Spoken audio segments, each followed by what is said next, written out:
Good morning, good morning, good morning, and we are live. Welcome to episode 11 of Range Woman, the variety show. I am your host, Lala Angela Wang, waking up really early this morning on a Monday. And today I've got a very special guest for you.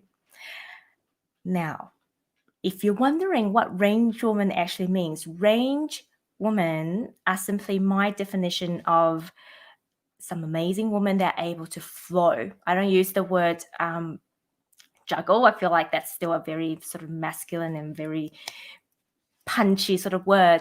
I like to use the word flow between their tasks, responsibilities, multiple passions, and really being able to do it with ease, flow, and most importantly, plenty of pleasure. Pleasure is really the thing. Well, it's my thing. Whenever I bring a woman into my world, whenever my client comes to me, the first thing that we work on is always tapping into pleasure.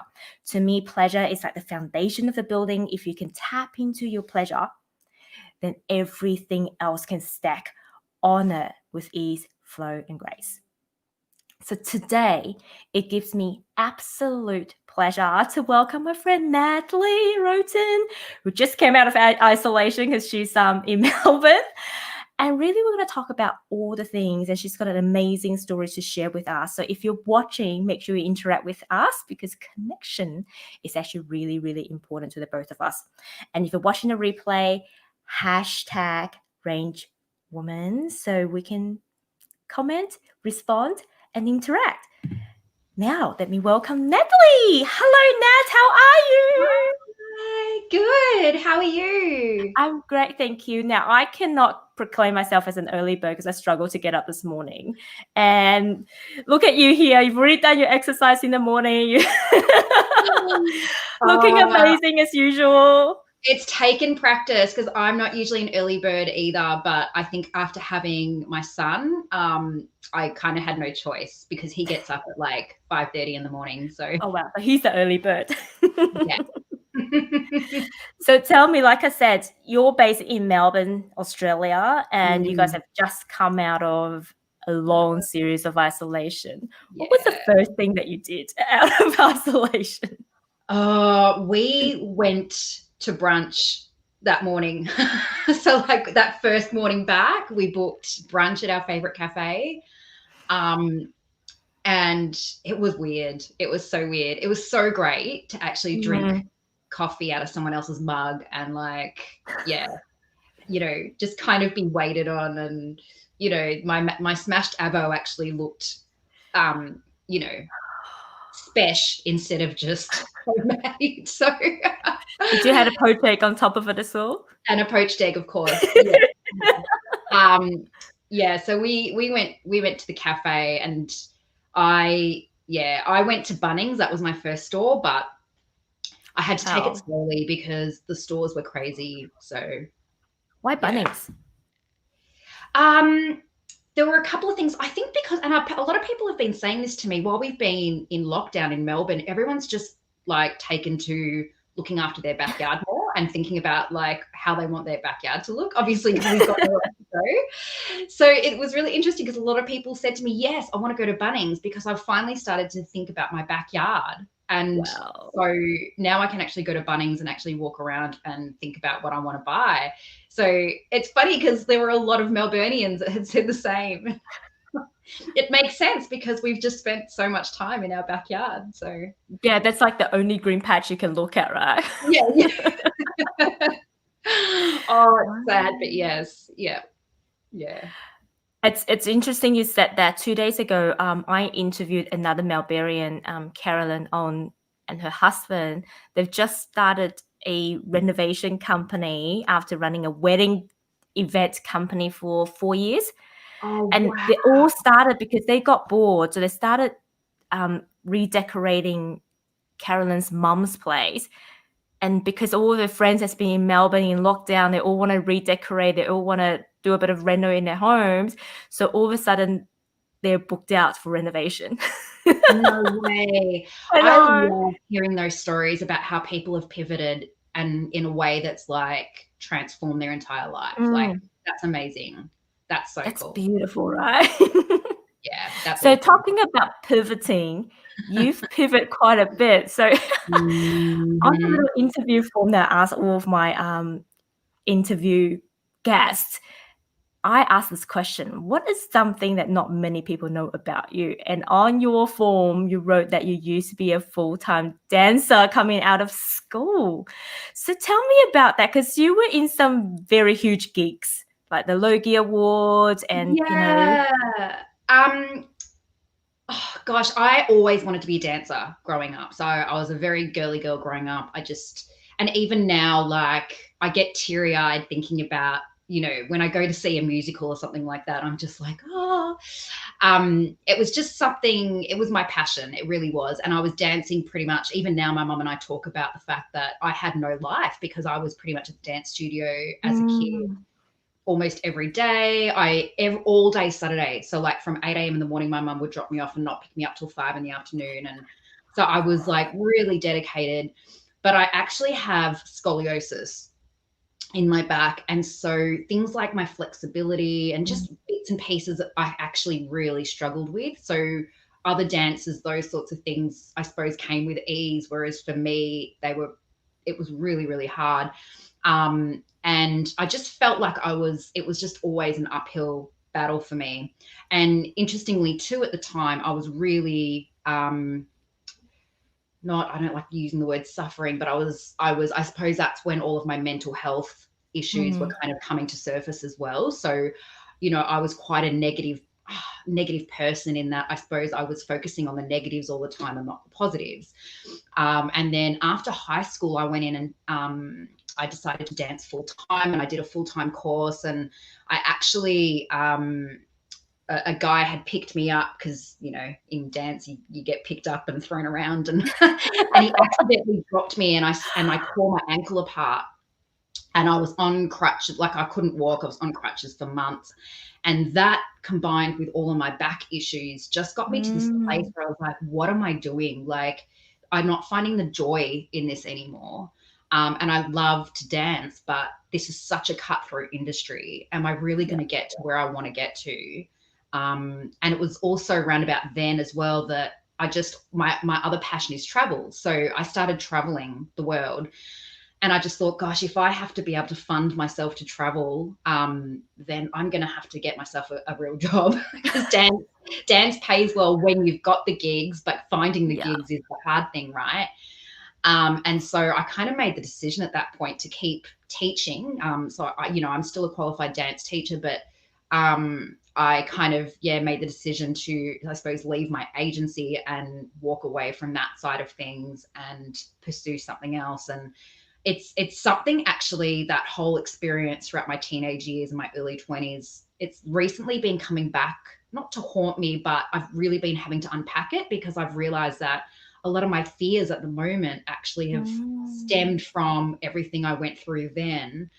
The fear of failure and the fear of not being able to get back up and not actually be able to pursue what it is I really want to do in life. mm, Um, so it was an interesting time, and I still find it difficult sometimes to watch dance on stage because it kind of breaks my heart a little bit that I didn't get mm, to that point that I wanted to get to. But it's also something really cool that I did that, not a lot of people get to experience being part of that industry. And mm. so I do see the blessing in it as well. But yeah, it was an interesting time. I totally get it though. So, back in high school, I used to sing operatically. Oh, And at one wow. stage, it was essentially a crossroad between picking buildings or Hmm. singing. And Wow. I just had, I was like you, I was like, this is too much of a cutthroat industry, and opera singers don't normally last that long. So by the age of the oldest, especially in soprano, because your voice can only be worked on for so long, Yeah, right. 35, 40 is probably Yeah, the that makes max. sense. And that's how I choose the building route. But yeah, I get it. Whenever I watch a performance and things, I'm like, there's just this part of me that's kind of like you're missing a piece of you. So Yes. yeah, no, I understand that. Yeah, yeah. Yeah, yeah, that's exactly it. It is. It's like this little piece of you that's not quite there, but at the same time, you wouldn't have it any other way, right? Like No. you know that your life is great the way it is, and you wouldn't change anything. But yeah. Oh, well, maybe someday we'll go back to it. But you have got a really extraordinary story. And reading your bio, I really believe it's a story that needs to be shared. You know, Mhm. we all look at your life now and go like, oh my God, Nat, you've got the most awesome lifestyle. You know, you've got a lovely family and, you know, you're always energetic and bubbly. But life isn't always that way. Mm, So you had a pivotal moment about 11 years ago. Tell us mhm. about who you were before that, Yeah. and what was the moment that you just went, no more? I was a chronic people pleaser. I mean, I was with my first husband about 12 years ago. I was in a marriage that wasn't good for me. Mm. Um, we'd had a child very early on. So I had a 6 month old. We were recently married. Um, I was, my ex husband actually wasn't getting along with my family. And I was really caught in the middle. And I was people pleasing on both sides to the point that I was actually physically sick. My hair was falling out. I was vomiting. I just couldn't, I could, because I was caught in this almost crossroads of people not liking each other, but I so desperately wanted them to, that I was just constantly Mm. pleasing everyone. Um, and I was very, like I said before, I was a bit of a um, cup half empty kind of person. So I was kind of almost always focusing on the negative rather than the positive. I was very upbeat, and I've always been extroverted, but I suppose the experiences that I'd had with my depression and anxiety and all those mental health conditions, had really kind of rocked me. Anyway, it got to the point where my ex-husband and I separated, and I was literally sleeping on my parents' couch. So I walked away with nothing. I just left. And I had no car, no furniture, nothing. I did have a job, so I was lucky with that. But they were also not willing to promote me because I was a single parent, and they didn't see that as being there was just all this kind of discrimination as well happening in the Mm. background. And I was lying on my parents' couch one night thinking, oh my gosh, like I'm nearly 30 and this is my life right now. Like this is just what has happened. Where has life taken me? And I actually called. So in Australia, we have Centrelink. I don't know if there's anyone not from Australia, but we have Centrelink, and we call them when obviously we become a single parent. We need to start relying on maybe welfare. And I actually happened to get on the phone and speak to this amazing person, which you wouldn't think from Centrelink because we get so many people complaining about that service. But the gentleman that I spoke to was so amazing. And he was like, have you ever thought about going back to university? Because as a single parent, it means that not only will you get the benefits that we can give you, but also you can go to university and your son can pretty much go to childcare for almost nothing. Mm. You only have to work 3 days. Like we worked it all out, and me going back to university and getting a degree in something would mean that I only had to work 3 days a week. I was studying to do something I was passionate about because I knew I couldn't be in that industry anymore because I was Mm. kind of being a bit discriminated against. And it would also mean that my son was going to get looked after. And that whole thing, that just changed my life. Suddenly I had this opportunity to do something really new. And I just saw it as this complete chance to start on a clean slate and actually really think about what I wanted to do, not what Mm. everyone else wanted me to do. And that was huge. And so I went back to university studying health science, and saved my butt off, and bought my first house, which was amazing. So finally managed to buy a house, get off my parents' couch. That was a huge thing. And then I suppose that the thing I suppose that really then transformed my thinking, I have to say, is I decided that I didn't want Kobe to have, the same sort of, I wanted him to have more resilience than I did at the Mm. time. I wanted him to kind of be able to have a good attitude towards life. And so I started this project called 365 Days of Blessings. And every day I took a photo of something and posted it on Instagram, something that I was thankful for, with like a little caption. And I decided to use Instagram to be kind of my accountability. So, you know, people would kind of start to get used to me posting this and kind of, I suppose, kind of always be looking out for it.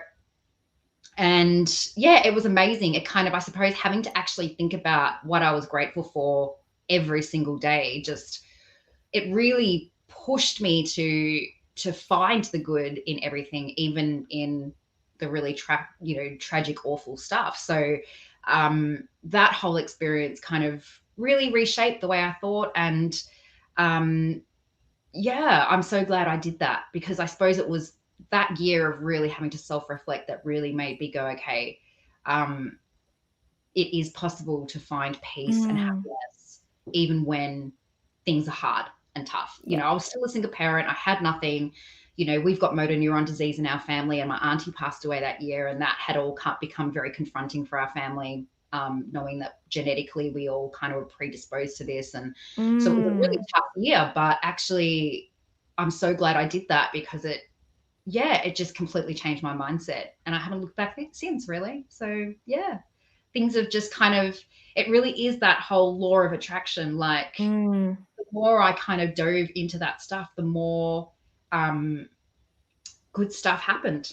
And yeah, it's amazing what a vision board even can do. Well, just like the one behind you. This is my this year's one. Yep. Awesome. Now, you talk about resilience, and you know, from an outsider's perspective, looking at your life now, I would say you're a pretty resilient person. What's the definition of resilience, and how do you think, for someone who thinks perhaps they don't have as much as they need it to be, how do you build on resilience?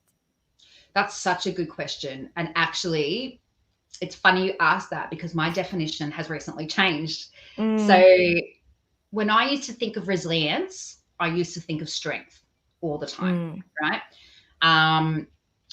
And to some degree it is. But I work now in the mental health sector. And something that I've learned from a lot of the clinicians around me, which has really opened my eyes up a bit, is the fact that we also need to view resilience as the entire journey.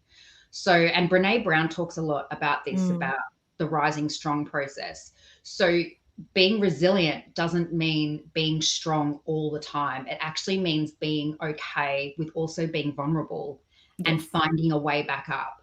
It's not about your ability to just bounce back. It's about your ability to be in that moment and still find a way, to rise back up. And I suppose to just go through that entire process as well as you can. It's not, because I think, when we tell people too often that they just have to get back up, be strong, and we don't allow people to also sit in that moment and be okay with being vulnerable, we almost attract a certain stigma to it. And rather than, I suppose, embrace the fact that people do suffer from mental health conditions, we're kind of almost expecting everyone's always going to be on the up, and it's just not reality, right? So yeah, it's my definition's definitely changed, and I'm still looking for ways to communicate that to my audience, and because I think that, that's just something that society has taught us when it comes to resilience. And it's, it is still about strength, but I think we need to just be a lot more open about what that strength looks like, and the fact that there is strength in being vulnerable as well. Yeah, it's like Brene Brown has a really famous saying. She's like, being strong is about having a soft front where you still have compassion, you still have love, but have a strong back where you can actually back yourself and support yourself, and knowing that you're on the right path. And another coach that I follow, Melanie and Leah, what she talked about is you have to have the polarities in life. You could be celebrating your biggest month, but at the same time, there could be the sadness or the emotions that perhaps society seem as negative, but without the negative, you cannot see the polarities of the Yeah, happiness, the joy, and the beauty in life. that's So right. I 100% agree. Like, we can't just all be like this. It's tiring, Yeah, right? totally. Yeah. It's tiring. I've got a nickname for Energizer Bunnies, but guess what? We run out of batteries as well. And it's what happens when you can predict I'm about to run out of battery. I think it's not now to sort of go back to my docking station and recharge. Yeah. That, I Yeah. think, is what gives us true resilience. It's not that pushing through. And so I really do agree with what you were Yeah. saying. And that Yeah. is so Yeah. good. Yeah. And it's really about connection too, right? Like, I think for me, connection's a huge value. And I Mm, really, in the work that I do, for me, connection is one of the core things. And I feel like you can't connect with people if you're not able to be vulnerable. Um, I think people, we connect through story and we connect through mm, knowing that people do have their ups and downs. And I think people feel less connected with you when you're just on one certain level all the yeah. time. So there's that element of wanting to be able to connect with people on a more deeper personal level. And I really feel like, yeah, being okay with the ebbs and flows is really Mm, key to that. yeah. Now, you talk about you're now working in the mental health sector and having sort of Mm, gone through it yourself. I've been through depression myself as well. And what I'm finding is sometimes it's not that the society doesn't accept people with mental health. It's more we don't know what to do when mm, people that we love, that we care about, suffers from mental health. So instead of going forward and go, how are you? How can I support you? People tend to go backwards because they're too scared that they're going to almost trigger a bomb and then yeah. everything's going to explode. So, what's your suggestion for number one, someone who's facing perhaps they've got a sense that they are suffering from mental health issues? And what do you say to the friends and families that really want to care? Such a good question. And it's actually, I get it. It's really tough. Even though I've been through mental health issues myself, I still find it really, really difficult to approach that subject with other people when I think maybe they need support as well. Mm, Because everyone's mental health journey is really unique too. And I think that's where a lot of people's fear comes from, is that what might trigger me might not trigger someone else. And, some people like to talk, some people don't. Um, I think as a person, if you feel you are heading downhill and you feel like you just can't get up, and it might be something as simple as just your energy levels, just what it is you're saying to yourself, like really thinking about what it is you're saying to yourself, mm, and what sort of words you're using. And I think, you know, get started as soon as possible on the process of finding someone to talk to. I would say don't worry about anything else except finding someone that resonates with you that you can talk mm, to. Because I think people assume that I'll just find a therapist, I'll start speaking to them, and it'll be fine. And actually, the reality is that it can actually take quite a long time to find someone in your life that you can speak to ongoing. mm. Um, because we don't always resonate. And sometimes it can take people up to a year to find a therapist or a psychologist or even a friend that they feel Oh, comfortable wow. talking with. And so I feel like the moment you think you might need help, get on that bandwagon of finding that help straight away, even if you're not completely sure, because you may not find that person straight away. And I think what happens Mm, sometimes is that people wait and wait and wait and wait and wait and wait to find someone to talk to. And then finally they get to the point where they're desperate. And then the first person that they're referred to just doesn't suit them. And they're like, mm, for me, I can't do it. And then it just snowballs from there and it gets worse and worse and worse. mm, So I think finding someone that you can talk to really early on is key. And I think for the people around them, um, it's a fine balance between not enabling them. So, for instance, my mum, I'm so lucky that I had her. She is a real stoic, strong. She's actually, a don't cry woman. So sometimes her and I butt heads, but when I was really depressed, I was in my early 20s. I was probably about 2021, and I actually didn't get out of bed for about 3 weeks. It was really Wow. bad. And my mum actually was like taking days off and literally physically pulling me out of bed and making me go places, because she was like, I'm not having you do this. And at the time I wanted to throttle her and kick her and scream. But looking back, that was the best thing for me, because rather than just kind of ignore what was going on, she really forced me to start moving my body and moving again. Mm, But I think also, you do have to be there are times when you do just have to let a person cry and be okay with that, and be okay with not knowing what the answer is, because mm, we, as people that, and you probably know this too, like having gone through depression and anxiety, we don't always want people to give us an answer. It's not what we're looking no. for. We just want people to listen, right? And just be okay with listening, and just be understanding and say, Yeah. yeah, it's shit. It's really shit. And not Mm, have an answer. When people would say to me, oh, what are you upset about? Don't worry, you've got a great life. When you say things like that, it just adds this yeah. whole thing of guilt onto what you're Yeah. already feeling. Because deep down that your life is actually pretty good. You know that, but depression is a chemical imbalance. It's an illness. Mm, And so it's very hard for us to let those worlds collide and be okay with that. And I think, yeah, I think as people that are around those people, I think sometimes you yourself just have to be okay with not having the answers, and just yeah. saying to someone, I'm here, I'll just listen, no judgment. I totally get it, and I'm not gonna tell you what you should be doing. Mm, I'm just gonna let you be, you know. yeah. Um, and just keep a real close eye on them, a real close Mm, eye, and just keep watching, and yeah. just make sure they know they can call out to you anytime. And I think Really. if we know the person enough, like your mum, for example, you kind of Mm. intuitively know what you need to do at a certain stage.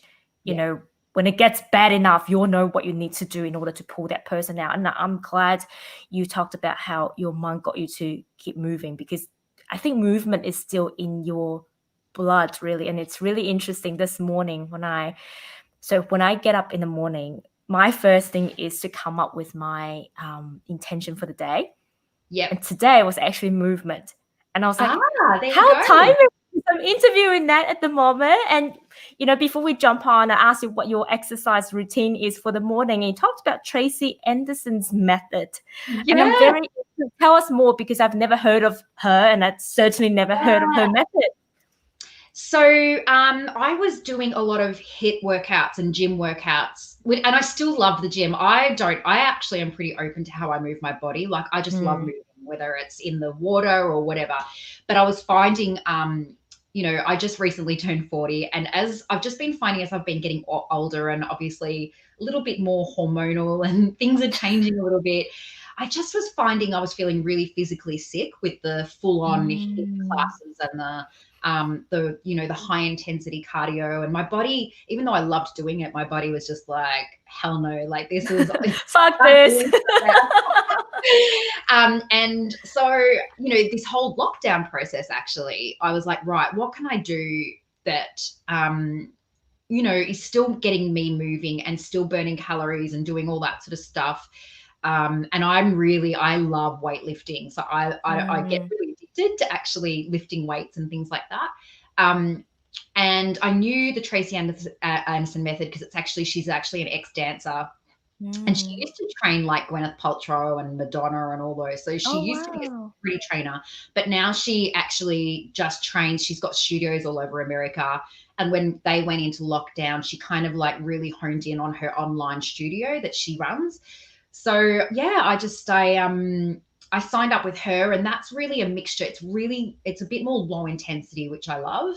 And all she uses is hand weights, like 2 pound hand weights and Mhm. ankle weights.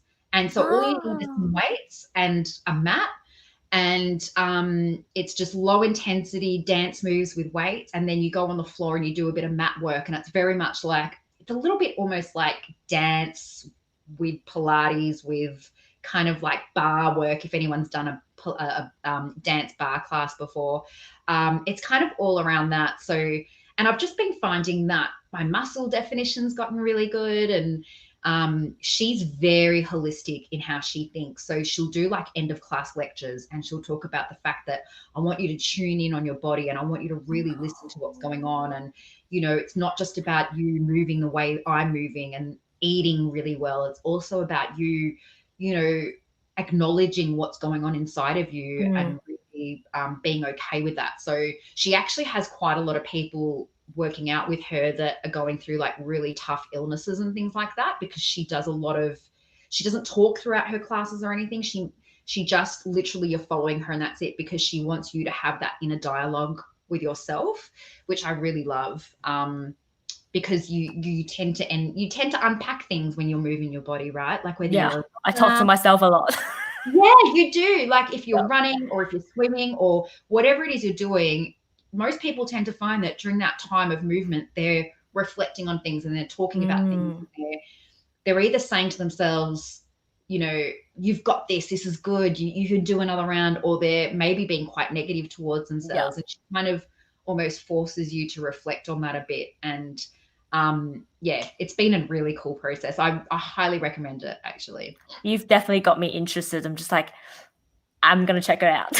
Yeah, and the price as well. It's really, really worth it for what you get. So if someone's looking for something that's a little bit more low key, but you're still going to burn calories and get that kind of muscle definition and strength, and I highly recommend it. So tell me about your business and what is your focus on? Because I think of you as a holistic coach as well. Right? Yeah. You don't just, okay, here's my morning conversation in my head. You don't just teach people a certain things. And in fact, in your bio, you wrote about how you are what did you call yourself? I actually really love that.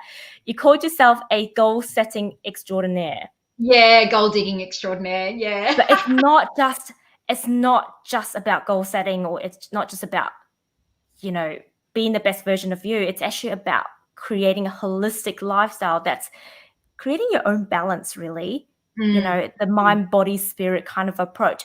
So Totally. For those of you who don't know you, for those of us that don't know you, tell us a bit more about what you do and, you know, what do you bring to the woman in your world? So actually, I'm still undergoing a huge transformation in my branding and who I am, because actually it started out for me last year. I had a friend say to me, would you mind running a goal setting workshop for the crew that I do physical training with? And I am one of these unicorns that actually loves public speaking. So like I've got no problem with getting up there and talking. And I loved it. I absolutely loved it. And I just got up there and I love that, being able to motivate people, but in a real raw, honest way. So I know I have, I suppose, what they call the gift of encouragement. So I've got no problem with going up to a stranger and saying, God, you look amazing. Like, I love that dress. Or, you know, like I really love being able to do that for people.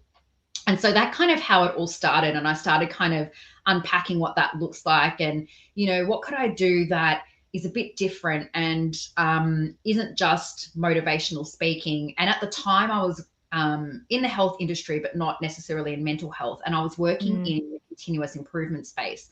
And that's really, that whole model for improvement is around goal setting and planning your goals and understanding the habits that you have to have in your organization. And what, you know, it was all very corporate, but I wanted to take that and actually make it personal, because I felt like that model for improvement in the health industry is something that we're all naturally doing anyway, in some form, but people just haven't really been able to, I suppose, identify it and make it work in their lives. So, you know, I started off just doing a little bit of one-on-one coaching and, you know, running workshops and dabbling here and there. And earlier this year, I realized as well that I was quite holistic in what I do, because I'm also very much about, you know, you need to have your physical health in order for your mental health and spiritual health, everything to kind of connect.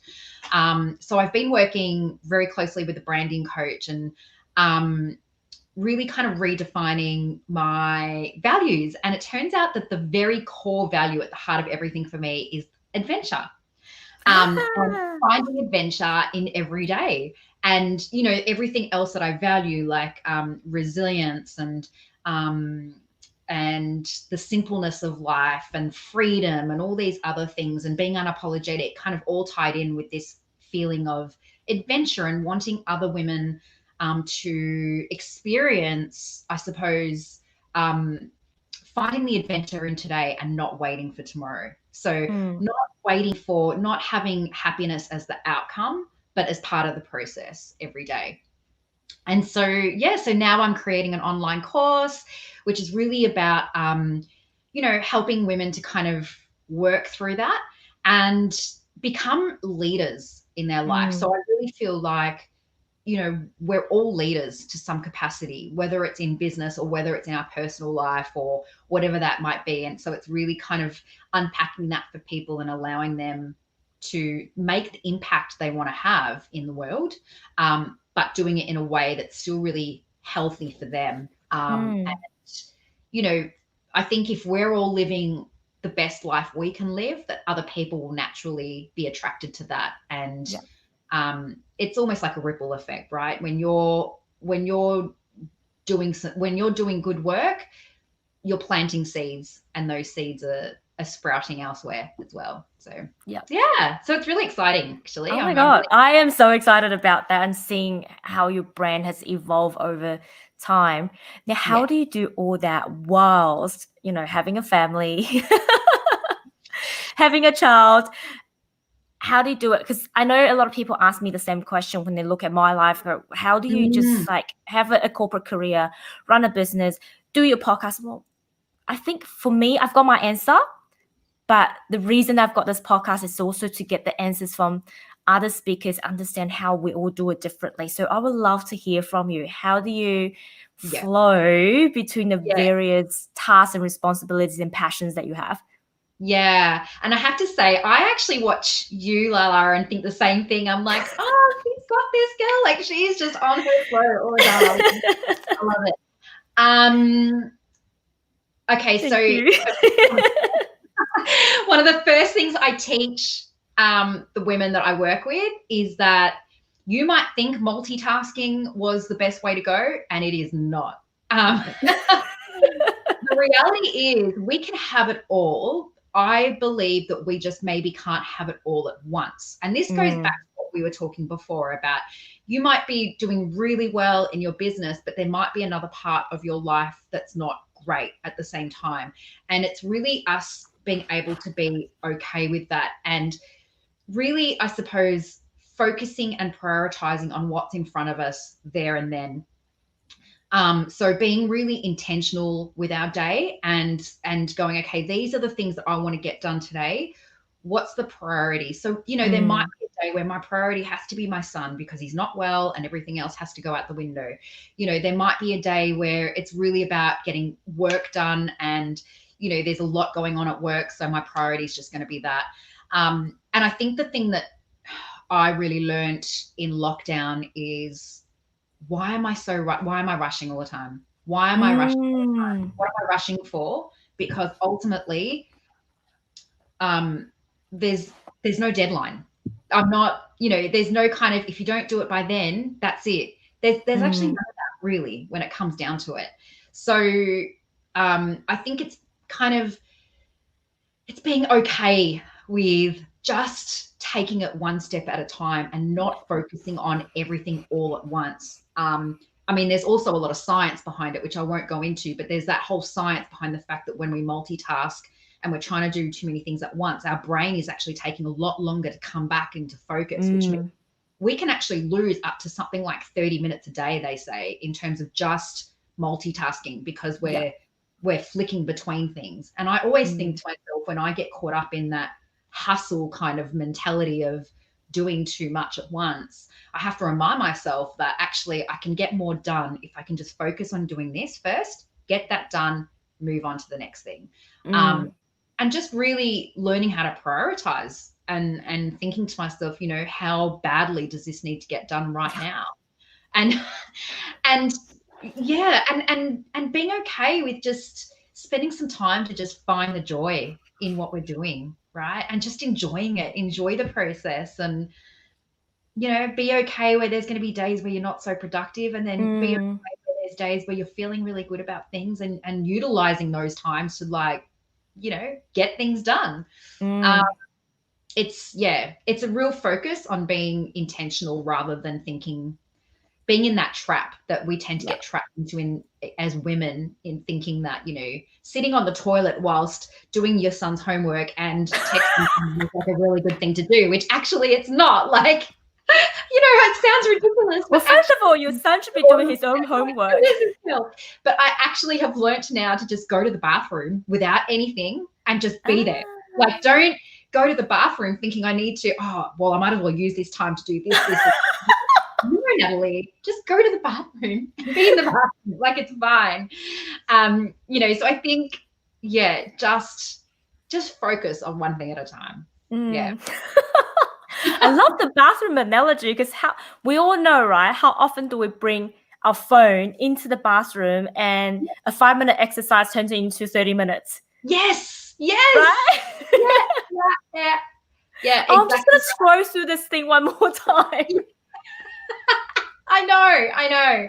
It's ridiculous, but we feel as women compelled to do it, I think, more so than men, because there is so much expected of us. And so I get it. I really do get it. And it takes a long time to get yourself out of thinking multitasking and thinking the other way around. But, you know, like, I actually created a planner for my audience based on that fact, that I only want them to think of 3 intentions every day, nothing else, because I think it's so important that it's good to have to-do lists, but not to the point where you're breaking your back for it and feeling like if you don't get it done today, it's the end of the world.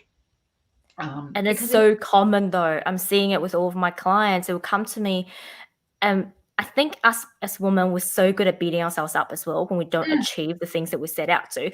Like, you've got a to-do list this long, and so often I see my client coming to me and go like, I suck. I'm like, why do you suck? Because I haven't finished off my to-do list. I'm like, well, let's just have a look at this. How many things have you got on your to-do list, and are they physically possible to be completed all in one day?